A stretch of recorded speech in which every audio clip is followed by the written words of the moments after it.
Hello dear students, કેમ છો બધા? કેવી ચાલે છે preparation? Welcome to our channel physics કે ફંડે ધ ફંડામેન્ટલ ઓફ ફિઝિક્સ. આજે આપણે એ ટોપિક ભણવાના છીએ જે ટોપિક્સનો તમને સૌથી વધારે ડર લાગે છે. તો ગભરાવાની કોઈ જરૂર નથી. હું તમને અહીંયા જે કરાવું છું એ તમે નોટ અને પેન લઈને બેસી જાઓ અને મારી સાથે સાથે નોટ ડાઉન કરતા જાઓ.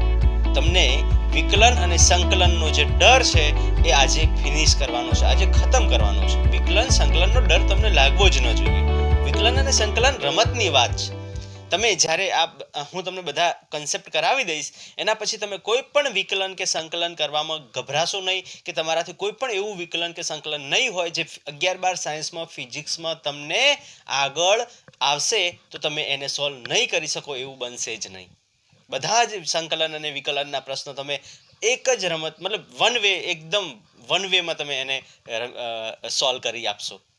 તો ચલો સ્ટાર્ટ કરીએ કે ભાઈ વિકલન શું છે. પહેલા આપણે વિકલન ભણશું અને વિકલનના બેસિસ પર આપણે સંકલન ભણશું. સંકલન અને વિકલન એ એકબીજાના ઉલટા સુલટા છે. અને સંકલન કરવું એટલે શું અને વિકલન કરવું એટલે શું, હું એક સ્ટેપમાં તમને સમજાવી દઉં કે ભાઈ વિકલન એટલે શું, તો કે કોઈ પણ વસ્તુના, કોઈ પણ પાર્ટના, કોઈ પણ ભૌતિક રાશિના નાના નાના ટુકડા કરી નાખવા. જ્યારે સંકલન શું છે, અહીંયા જે કરેલા નાના નાના ટુકડા છે એના ભેગા કરવા. ખબર પડી કે ના પડી? ચલો એકદમ સિમ્પલ વેમાં કહી દીધું તમને. ઓકે, તો આ થઈ જશે વિકલન અને સંકલન. વિકલન એટલે નાના નાના ટુકડા કરવા, વિકલન કરવું, ડિફરન્સિએશન કરવું. ખ્યાલ આવી ગયો ને? ડિફરન્સિએશન કરવું. તો આ જે છે ડિફરન્શિએટ કરવું એટલે શું, નાના નાના કટકામાં તોડવું. વિકલન અને ડિફરન્સિએશન, આ વિકલનને આપણે ઇંગ્લિશમાં શું કહીએ છીએ? ડિફરન્સિએશન. ઓકે, એને હું અહીંયા લખતો જાઉં એટલે ક્યારેક ક્યારેક શું મારે ઇંગ્લિશ શબ્દ આવશે, ડિફરન્સિએશન.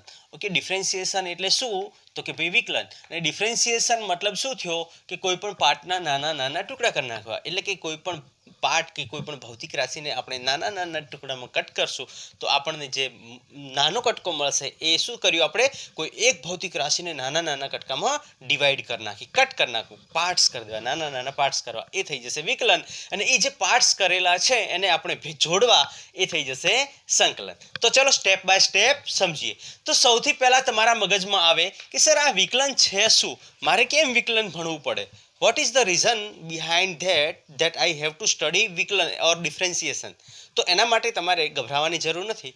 વિકલન એટલા માટે ભણવું પડે કે આપણે ફિઝિક્સમાં અમુક એવા ક્વેશ્ચન્સ આવે છે, અમુક એવા મેથેમેટિકલ ટર્મ્સ આવે છે કે જેને આપણે ઓબ્જેક્ટને કોઈ પણ મતલબ એક ક્વેશ્ચનને કે એ વસ્તુને સમજવા માટે કોઈ પણ પાર્ટ જે છે ને, ફોર એક્ઝામ્પલ હું તમને એક એક્ઝામ્પલ આપું કે માનો કે આ સળિયો છે તમારી પાસે. ઓકે, અને આ સળિયાનું દળ જે છે એ કેટલું આપ્યું છે? એમ આપ્યું છે. બરોબર, કેટલું આપ્યું છે? કેપિટલ એમ આપ્યું છે. અને સામે અહીંયા એક નાનો દડો છે જેનું દળ આપ્યું છે સ્મોલ એમ. બરોબર, હવે તમને એમ કે આ કન્સેપ્ટ આખો ગુરુત્વાકર્ષણનો જે છે, જ્યારે હું તમને કરાવીશ ત્યારે ફરીથી આને રિપીટ કરાવીશ, પણ અહીંયાથી આ જે અંતર આપ્યું એ તમને આપી દીધું છે એ. ઓકે, હવે તમને એમ કહે છે કે આ જે સળિયો છે, આ સળિયો જેનું દળ કેટલું છે? કેપિટલ એમ છે. અને આ જે છે એ નાનો દડો છે જેનું દળ કેટલું છે? સ્મોલ એમ છે. તો આના દ્વારા આના પર લાગતું બળ શોધો. એટલે કે અહીંયા ગુરુત્વાકર્ષણ બળ શોધવાનું છે. તો આપણે બળનું ફોર્મ્યુલા શું? ગુરુત્વાકર્ષણ તમે ઓલરેડી 9th અને 10th માં ભણી ચૂક્યા. 9th માં આવ્યું હતું ને? તો 9th માં શું હતું? તો કે gm into m1 m2 upon r square, એટલે કે બે વચ્ચેનું અંતર. તો તમે અહીંયા આને લખશો f is equal two g. આનું દળ કેટલું? તો કે કેપિટલ એમ. આનું દળ કેટલું? તો કે small M upon a square. તો આ જો તમે લખશો તો આ આન્સર તમારો ખોટો પડશે. કેમ આન્સર ખોટો પડશે?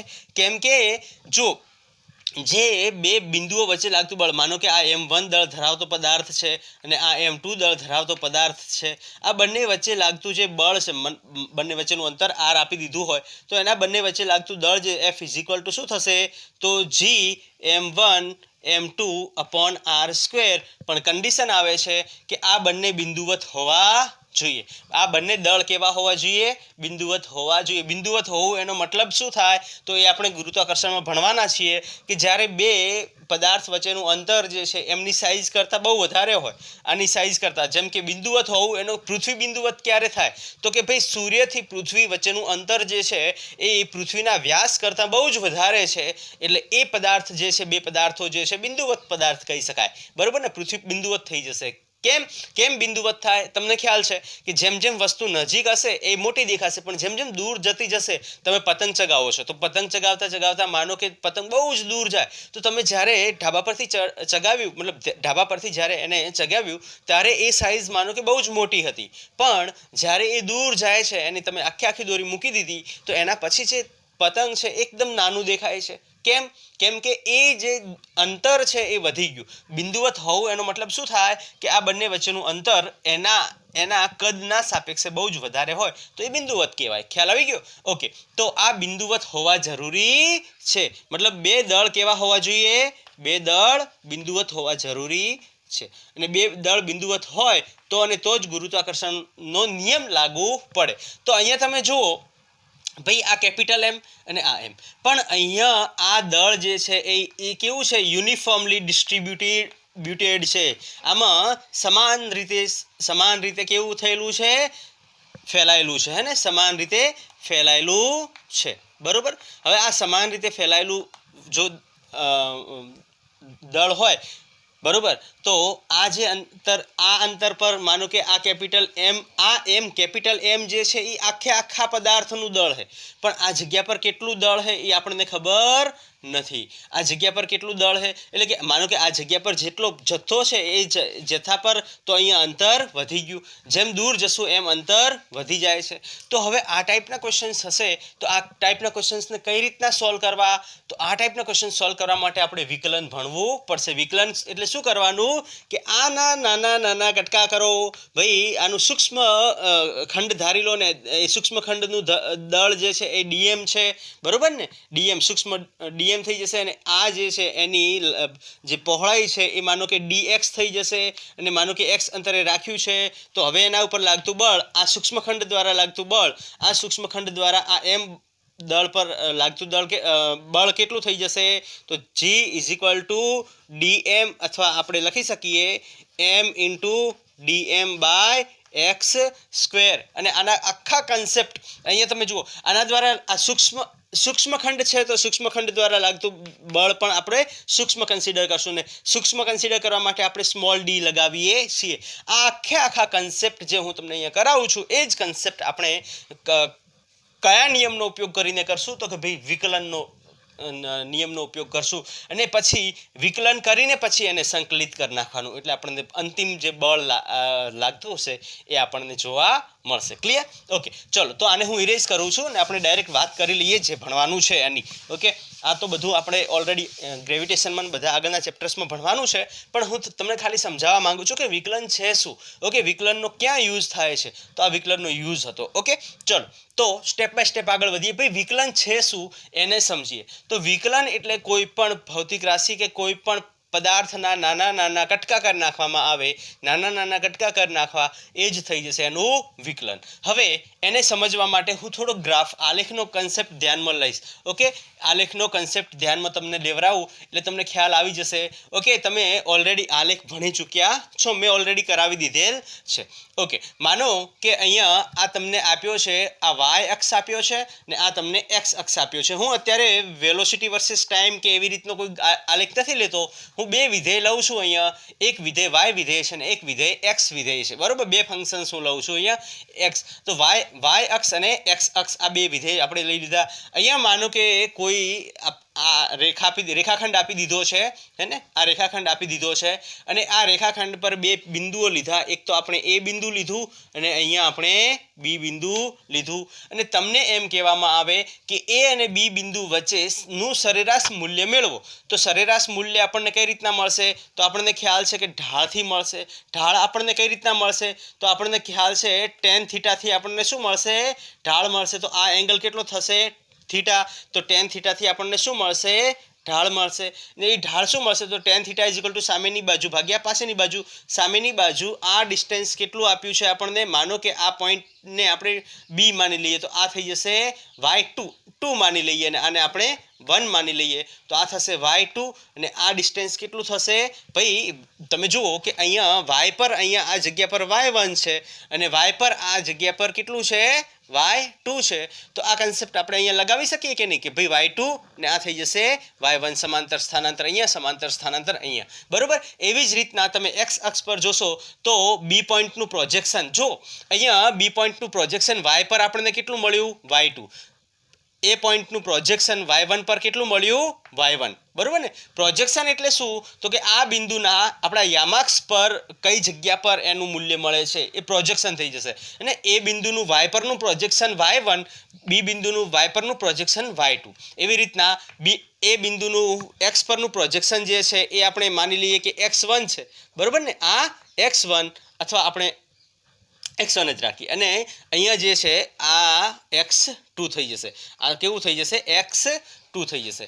તો tan θ આપણને કઈ રીતના મળશે, tan θ = શું થાય કે ભાઈ સામેની બાજુ ભાગ્યા પાછળની બાજુ. સામેની બાજુ શું મળશે તો કે આખામાં y2 આખું આ y2 એમાંથી y1 કાઢીશ એટલે આટલું વધશે, આ આખું y2 એમાંથી y1 કાઢીશ એટલે મને આટલું મૂલ્ય મળશે. તો એ સામેની બાજુ થશે તો આ થશે y2 - y1 ડિવાઈડ બાય અહીંયા પાછળની બાજુ તો આખું x2 અને એમાંથી x1 કાઢશો એટલે આટલું મૂલ્ય મળશે તો એ થશે x2 - x1 અને આ થશે delta y by delta x બરોબર. તો આ ઢાળ જે છે એ શું આપે છે એ આપણને સરેરાશ મૂલ્ય મળે છે કોઈ પણ ભૌતિક રાશિનું. ઓકે, ડેલ્ટા વાયની જગ્યાએ માનો કે તમે સ્થાનાંતર વર્સેસ સમયનો આલેખ માની લીધો હોત તો અહીંયા ડેલ્ટા વાયની જગ્યાએ તમે x લખોત એટલે કે સ્થાનાંતર s લખોત અને અહીંયા t લખોત તો delta s by delta t શું મળે તમને સરેરાશ વેગ મળે. તો ઢાળ આપણને આ મૂલ્ય આપે છે.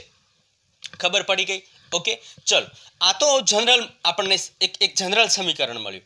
પણ માનો કે આ જે આલેખ આપ્યો છે હવે તમે જુઓ કે આ જગ્યા પર માનો કે તમને આ જગ્યા પર કોઈ પોઈન્ટ કીધો હોત તો અહીંયા પણ થીટાનું મૂલ્ય કેવું સમાન રહત, આ જગ્યા પર પણ થીટાનું મૂલ્ય કેવું સમાન, આ જગ્યા પર થીટાનું મૂલ્ય કેવું સમાન બરોબર. દરેક જગ્યા પર થીટાનું મૂલ્ય કેવું છે સમાન. એનો મતલબ શું થયો કે અહીંયા જે મળતી ભૌતિક રાશિ એટલે કે અહીંયા મળતો જે ઢાળ જે છે એ કેવો રહેશે, અહીંયા ઢાળ અચળ રહેશે અને ઢાળ અચળ રહેશે તો આ બંને દ્વારા પ્રોડક્ટથી મળતી ભૌતિક રાશિ એટલે કે y અને x ના રિલેશન્સથી મળતી જે ભૌતિક રાશિ છે એ પણ આપણને કેવી મળશે, અચળ મળશે. આ તો થઈ ગઈ વાત કઈ કે ભાઈ આલેખ આપણો કેવો હોય, એકદમ સીધી રેખામાં હોય. પણ માનો કે આલેખ આપણને આવી રીતનો આપી દીધો હોય તો આલેખ આપણને આવી રીતના આપી દીધો તો અહીંયા તો મૂલ્ય દરેક જગ્યાએ સેમ છે. દરેક જગ્યાએ તમે જુઓ કોઈ પણ જગ્યાએ માનો કે તમે આ એ અને બી બિંદુને નજીક લાવી દેશો તો પણ અહીંયા થીટાનું મૂલ્ય તો સેમ જ રહેવાનું છે. એટલે કે આ ગમે એટલું નાનું કરશો અને તમે નાનું કરશો, નાનું કરવું ઇન ધ સેન્સ કે આપણે એને ટેન્સ ટુ 0 કરવું. માનો કે આ એ અને બીને તમે નજીક લઈ જશો તો પણ આ જે મૂલ્ય છે એ મૂલ્ય કેવું રહેવાનું છે, સરખું રહેવાનું છે. જેટલું મૂલ્ય એ બી નો ઢાળ આપે છે એટલું જ મૂલ્ય આ આપશે. એનાથી નાનું કરશો એટલું મૂલ્ય એ આપશે. માનો કે એટલું નાનું કર્યું કે એક આપણને ખબર છે કે રેખાખંડ શેનો બનેલો હોય છે, ઘણા બધા બિંદુઓનો બનેલો હોય છે. તો આ રેખાખંડ તમે બિંદુઓથી બનાવ્યો બરોબર. હવે માનો કે જે બે બિંદુઓ છે એ બે બિંદુઓ વચ્ચેની વાત કરીએ તો આ બે બિંદુઓ વચ્ચે પછી કોઈ બિંદુ નથી આવતો તો અહીંયા પણ આના દ્વારા મળતો જે ઢાળ છે એ ઢાળ જે આપણને શું આપશે તો એ ઢાળનું જે મૂલ્ય મળશે એ આપણને સમાન મળશે. જેટલું એ અને બી વચ્ચે મળશે એટલું ને એટલું અહીંયા આ બે બિંદુઓ વચ્ચે જે આપણે કન્સિડર કરશું એમાં પણ એટલું જ મળશે. ખ્યાલ આવી ગયો? ઓકે, ચલો આગળ વધીએ. આ તો કન્ડિશન કેવી કે જ્યારે બધું અચળ હોય. પણ આમાં આપણે હવે વિકલન કે સંકલન કરવાની કોઈ જરૂર નથી. પણ કન્ડિશન અહીંયા આવે, વિકલન ક્યાં યુઝ કરવું તો આપણે અહીંયા આવીએ.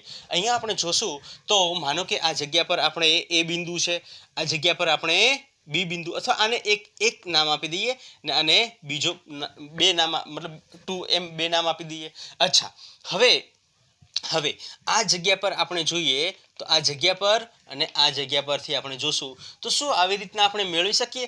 જુઓ તમે આને બંનેને જોઈન કરશો તો કંઈક આવી રીતના આપણને ઢાળ મળશે અને આ જે ઢાળ મળશે એ ઢાળ શું આનું મૂલ્ય આપશે? નહીં આપી શકે. કેમ નહીં આપી શકે? કેમ કે આટલો પોર્શન જે છે એ સ્લોપવાળો છે. ઢાળ અહીંયા એક્ઝેક્ટ ઢાળ નથી મળતો. અહીંયા તમે જુઓ તો અહીંયા ડિપ્રેશન મળે છે આપણને, અહીંયા સ્લોપ મળે છે. આ સ્લોપ મળતો હોવા હવે આનો આટલા પોર્શનને મારે કઈ રીતના કેલ્ક્યુલેટ કરવો? ભાઈ આ પોર્શનને હું કઈ રીતના કેલ્ક્યુલેટ કરું? એ થોડુંક ડિફિકલ્ટ ટાસ્ક થઈ જાય. અને આ ટાઈપના ક્વેશ્ચન સોલ્વ કરવા હોય તો શું કરવાનું? તો આપણે એને વિકલન કરવું પડશે. અને કઈ રીતના વિકલન થાય એને આપણે ગ્રાફિકલી પહેલાં રિપ્રેઝેન્ટ કરાવવું. તો અહીંયા તમે જુઓ આ જગ્યા પર, તો આ જગ્યા પર આપણે આ કન્સેપ્ટને યુઝ કરી શકશું નહીં. કેમ નહીં કરી શકીએ? કેમ કે અહીંયા આટલા પોર્શનનું કેલ્ક્યુલેશન આપણને મળશે નહીં અને આપણો જવાબ જે છે એ ખોટો મળશે. કેમ કે દરેક સ્ટેપ બાય આ વાય વર્સિસ એક્સનો આલેખ છે, તો દરેક સ્ટેપ પર વાયનું મૂલ્ય એક્સના સાપેક્ષે બદલાતું જાય છે. અહીંયા દરેક કન્ડિશન પર વાયનું મૂલ્ય એક્સના સાપેક્ષે અચલ રહે છે. અહીંયા શું થાય છે? દરેક બિંદુ પર શું થતું જાય છે? બદલાતું જાય છે. તમે જુઓ વધતું જાય, એક્સ વધે છે પણ વાય પણ સાથે સાથે એટલું જ એનો એક્સ વધવાનો રેશિયો છે એ અહીંયા વધારે છે. બરોબર કે નહીં? અચ્છા, તો આને મારે કઈ રીતના સોલ્વ કરવું? તો મેં ઓલરેડી તમને કરાવી દીધેલું છે, પણ ફરીથી હું તમારા ધ્યાનમાં લાવું કે હું શું કરીશ? એ અને બીને એકદમ નજીક લાવી દઈશ. એ અને બીને એટલે કે 1 અને 2 ને એકદમ નજીક લાવી દઈશ. માનો કે મેં આ એક અહીંયા લાવી દીધો ને એક અહીંયા લાવી દીધો, અને હવે જે અહીંયા બનશે ઢાળ એ ઓલમોસ્ટ કેવો હશે? તો કે આજે જો સિમ્પલ એક સિમ્પલ રીતમાં હું તમને સમજાવું. માનો કે કોઈ પણ આવો ઢાળ છે, જ્યારે તમે એને ઝૂમ કરતા જાઓ તો એક પોઈન્ટ એવો મળશે કે આ ઢાળ, માનો કે તમને આટલો જ પોર્શન જોવો હોય, હું તમને શું સમજાવું છું, તમને કદાચ ખબર પડતી હશે કે તમારે આટલો જ પોર્શન જોવો હોય તો તમારે શું કરવું પડશે? ઝૂમ કરતા જાઓ, ઝૂમ કરો.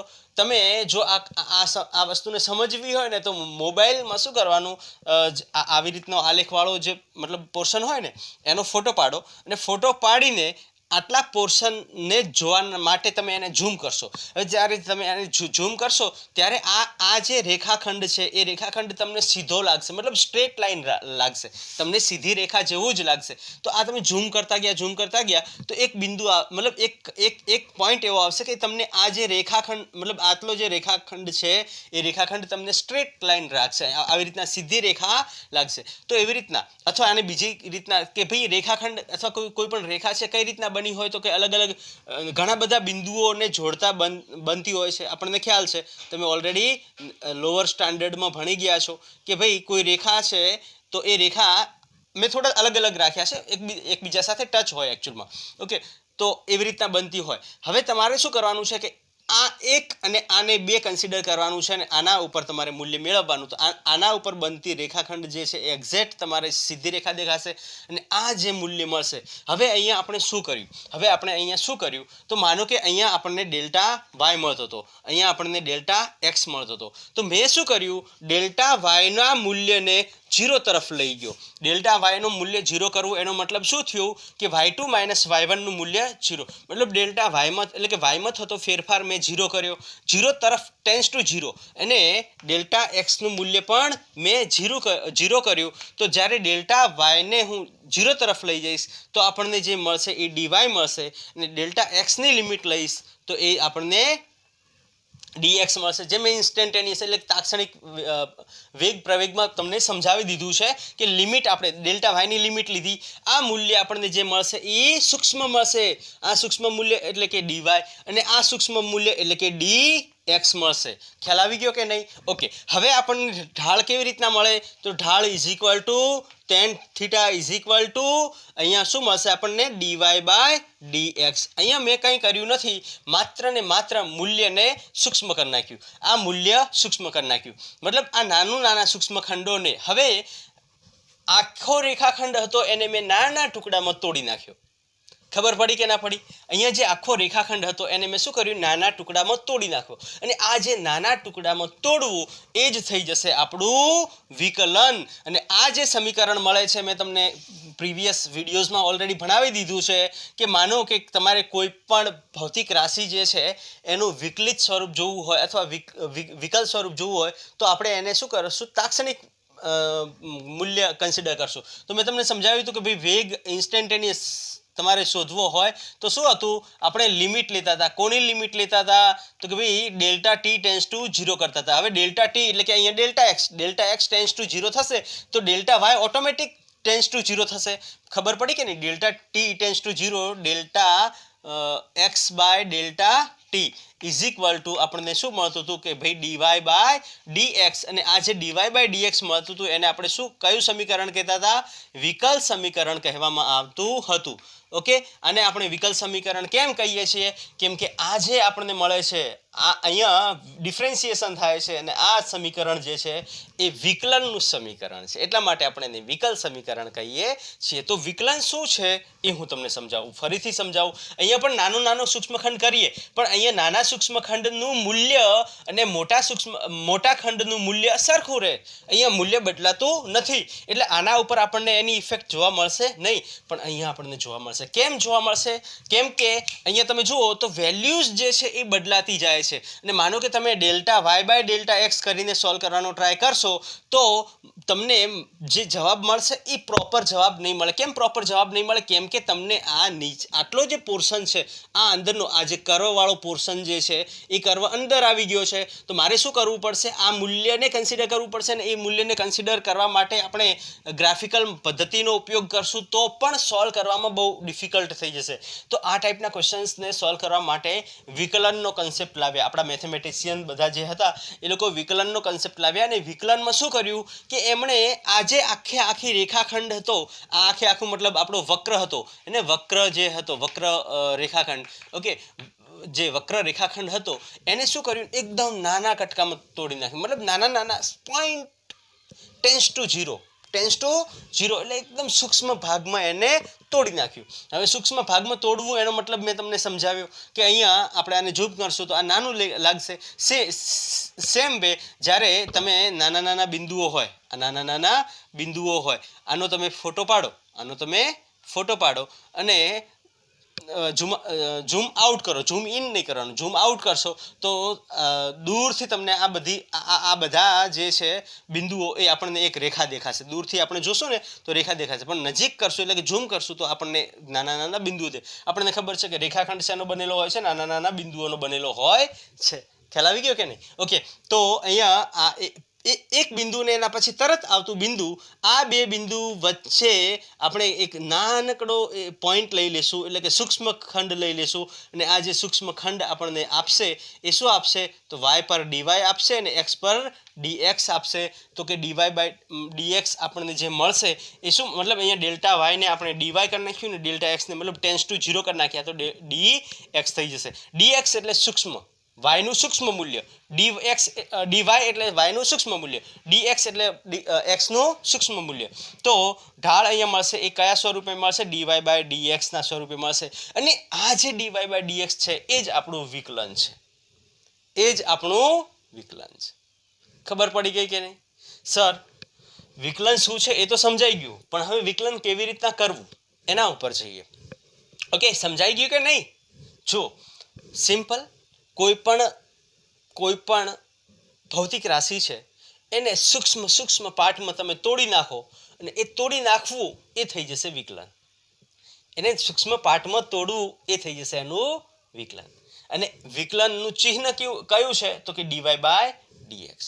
આ જનરલ સમીકરણ છે. ડીવાય બાય ડીએક્સ આ જનરલ સમીકરણ છે. માનો કે તમારું અહીંયા સ્થાનાંતર વર્સેસ સમય હોત તો અહીંયા વિકલનનું સ્વરૂપ શું મળોત? આ ડીવાય બાય, અચ્છા મેં અહીંયા ડીવાય બાય ડીએક્સ લખી નાખ્યું છે, કંઈ વાંધો નહીં, અહીંયા ડીએક્સ બાય